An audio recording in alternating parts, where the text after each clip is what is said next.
Você sabia que desde os tempos mais primórdios o homem já buscava um modelo para a composição da matéria? Sabia não? Na verdade, essa discussão começa cerca de 450, 500 anos antes de Cristo. Talvez. Para Aristóteles, água, fogo, terra e ar, eles iam se combinar da seguinte maneira para poder formar a matéria. Se eu tenho fogo misturado com terra, eu teria algo seco.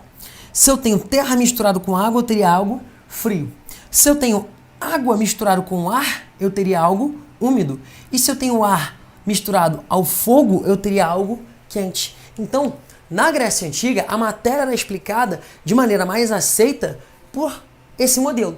Será que é só eu que tô bebendo? Para nós aqui, nós sabemos hoje em dia que esse conceito aqui não vale, tá furado, mas é um modelo. Os modelos eles começam mais simples e vão, com o passar do tempo, vão ficando mais elaborados. Agora vamos falar sobre o modelo de Demócrito e de Leucipo. A primeira vez que a expressão átomo foi utilizada foi cerca de 450, 500 anos antes de Cristo. A, prefixo de negação, tomos, divisível, indivisível. Então o átomo, no conceito de Demócrito e de Leucipo, seria a menor parte indivisível da matéria. Tudo isso eu tô traduzindo, o que eu tô falando tá traduzindo. Como assim, Marquinhos? Peguei um pedaço de papel, rasguei o papel, rasguei de novo. Cheguei num certo momento em que eu não consigo mais dividir aquele pedaço de papel. Então aqui eu tenho um átomo de papel. Sacou? Pra que eu vou pegar na internet se isso daqui funciona mais? Vamos entrar agora em uma nova fase da evolução dos modelos atômicos, a fase do atomismo científico. Até agora, nós estávamos observando sob a ótica do atomismo filosófico.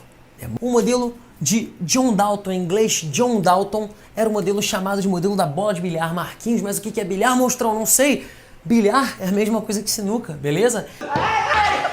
Então os átomos vão ser representados como se fossem bolas de sinuca. Então, teoricamente, para Dalton, os átomos são como esferas rígidas, maciças, indestrutíveis, indivisíveis e homogêneas. Então, na verdade, você ainda usa esse modelo para muita coisa dentro da química. Quer ver? Quando você estuda cinética química. Quando a gente entra no estudo da cinética química, a gente vê lá a teoria de colisões, onde os átomos e moléculas vão colidir com a energia adequada e a geometria adequada para poder uma reação química acontecer. E aí você estuda as moléculas e átomos com bolinhas ou conjunto dessas bolinhas. Cara, isso é o modelo de Dalton. É claro. Os postulados de Dalton. Vem. Primeiro postulado, na verdade a gente já viu. Os átomos são formados por esferas rígidas, maciças, indestrutíveis, homogêneas e indivisíveis. Beleza? Segundo postulado. Qual é o segundo? Cada elemento possui massa específica, possui a sua própria massa. Como assim? A massa, para Dalton, será um critério de identificação. Então, eu diferencio o oxigênio do carbono pela massa do oxigênio e pela massa do carbono. Então, para Dalton, cada elemento vai ser identificado pela sua massa. Terceiro postulado. Os compostos são combinações dos elementos químicos e compostos diferentes são combinações diferentes em proporções diferentes de elementos químicos diferentes. E uma reação química é um rearranjo de átomos. Cara, isso aqui é muito importante. Porque, de fato, uma reação química você tem uma molécula e outra molécula. Você tem as ligações químicas que já se formaram. Você vai ter quebra dessas ligações, rearranjo dos átomos e vai ter a formação de novos produtos. Descoberta da natureza elétrica da matéria. O modelo de J.J. Thomson, mais conhecido como o modelo do pudim de passas. Então, o modelo de J.J. Thomson, o modelo do pudim de passas, tem como principal upgrade aí pra gente como aparecimento dos elétrons. Então, na verdade, não foi um experimento simples. O experimento da comprovação da carga do elétron, da massa do elétron, é o experimento desse camarada aqui, ó, Millikan, o famoso experimento da gotinha de óleo imersa no campo elétrico. Cara, esse experimento é muito punk. Mas, enfim, a principal evidência do modelo de Thomson é a seguinte: o experimento dos raios catódicos, beleza? Então, como é que funcionava esse experimento dos raios catódicos? Primeiro eu tenho uma ampola selada e aqui dentro nós temos um gás em baixa pressão. que vai acontecer? Eu vou passar e aqui eu vou aplicar uma DDP, uma diferença de potencial de aproximadamente 10 a 4 volts. Beleza? 10 a 4 volts, filhão, são 10.000 volts. Como é que é? O que vai acontecer? Esse gás aqui dentro, ele vai começar a produzir um feixe luminoso. E aí? Esse feixe luminoso, quando submetido a um campo elétrico, ele vai sofrer um desvio. O que era esperado? O feixe luminoso, caso o modelo atômico obedecesse à hipótese de Dalton, esse átomo vai passar batido aqui. Porque Dalton não observou a natureza elétrica da matéria. Então, o que o Thomson fez? Ele aplicou um campo elétrico aqui nesse feixe e ele percebeu que o feixe desviou para o polo positivo. Essa trajetória tracejada é a esperada. Essa linha cheia aqui é o observado. Cara, então o feixe desviou para o polo positivo. Isso significa que esse feixe é dotado de partículas com cargas negativas. O que comprova a hipótese de Thomson, que na superfície do átomo você tinha uma quantidade grande de partículas com carga negativa incrustadas em toda a superfície, sacou? Então esse é o modelo do pudim de passas. Nós temos uma massa positiva, eu não falei em partícula de carga positiva, note isso, com várias partículas negativas incrustadas em toda a superfície. Você é o bichão mesmo, hein? Nosso penúltimo modelo bacana, o modelo de Rutherford.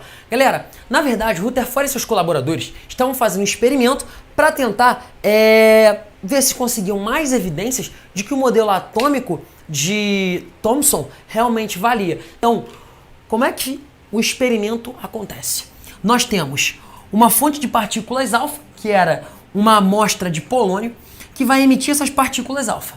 O que era esperado? Era-se esperado que as partículas alfa passariam direto ou, no máximo, sofreriam um pequeno ângulo de desvio.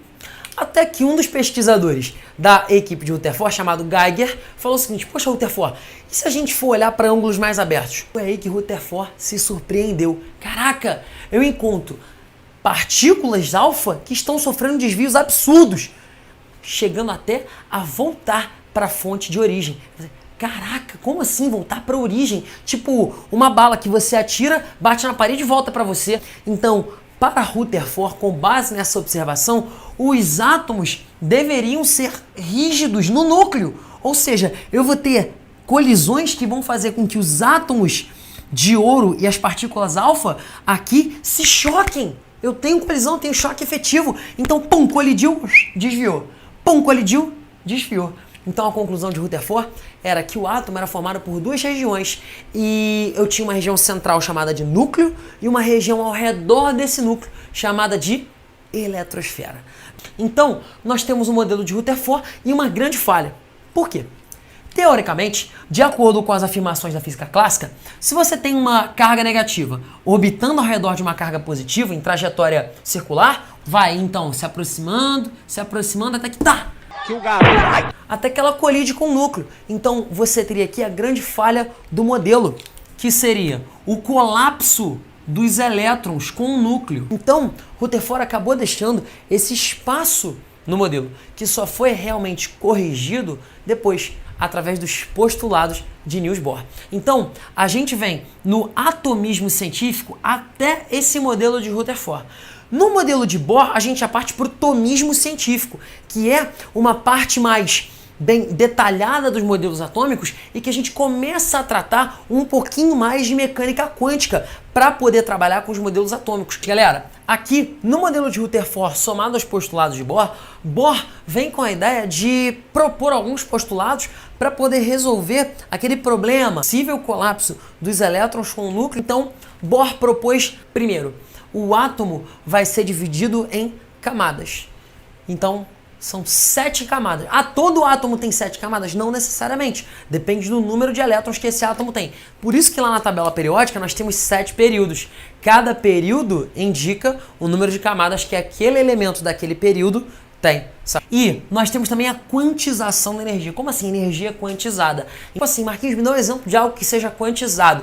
Tipo, subir degrau. É algo que seja quantizado. É algo que é quantizado. Tipo assim, você consegue subir 3,4 degraus? Não, você sobe 1 degrau, 2, 3, 4 degraus, 5, 6. Então, para a energia de Cada camada é a mesma coisa. Cada camada tem o seu valor de energia específico. São os níveis de energia de Bohr. Beleza? Então a gente passa a ter um seguinte modelo. Isso aqui é uma representação simples desse modelo, mais simplificada. Eu tenho um núcleo que vai ter prótons e nêutrons, ou seja, toda a massa do átomo vai se concentrar onde? No núcleo. Os prótons e aqui os nêutrons que foram descobertos em 1932 por James Chadwick, beleza? E aí, na região mais externa a esse núcleo, nós temos os elétrons na eletrosfera. Os elétrons que estão presentes em cada uma dessas camadas e cada elétron em cada camada possui a sua energia específica. Então, o nome desse princípio é o salto quântico. Não me tira de tempo. Excito esse elétron, ou seja, dou uma energia para esse elétron. Ele vai para uma camada mais externa. E aí, quando ele retorna para o seu estado original, quando ele retorna para o seu nível de origem, para a sua camada de origem, o que acontece? Se ele ganhou energia para ir para uma camada mais externa, para retornar para a sua camada original, ele tem que liberar essa energia. E ele libera na forma de luz.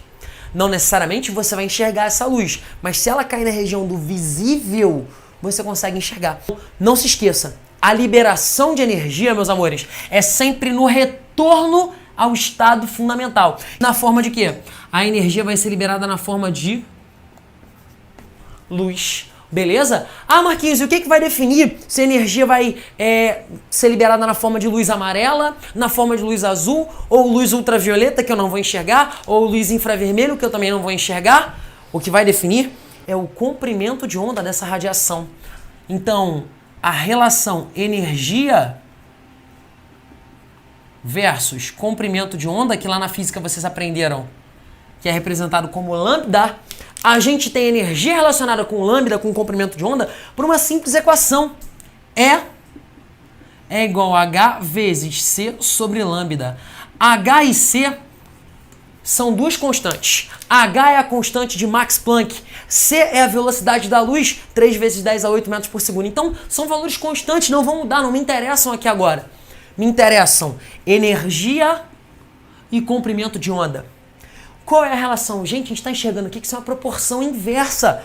Quanto maior for o valor do comprimento de onda, isso aqui fica constante. Então, nós teremos um comprimento de onda grande e uma energia pequena, por exemplo, infravermelho. Você usa protetor solar para se proteger do infravermelho? Ah, tem que passar protetor solar, porque a radiação no controle remoto lá de casa é um perigo. Não, claro que não, cara. Você usa protetor solar para se proteger do violeta. Enquanto maior o lambda, quanto maior o comprimento de onda da radiação, menor vai ser a energia dessa radiação. E o que vai definir qual vai ser a cor vai ser apenas o comprimento de onda da radiação emitida. Por hoje é só, galera. Espero que vocês possam ter gostado muito. Tô chapado até agora com essa porcaria. Para você que vem pesquisando na internet sobre se o curso de Química aí vale a pena, se é bom realmente, é confiável, sem rodeios, o curso de Química funciona e vale a pena sim. Sem sombras de dúvidas aí, você vai aprender Química completo, com aulas, exercícios, simulados, materiais didáticos e tudo que um aluno precisa para vestibulares, para provas.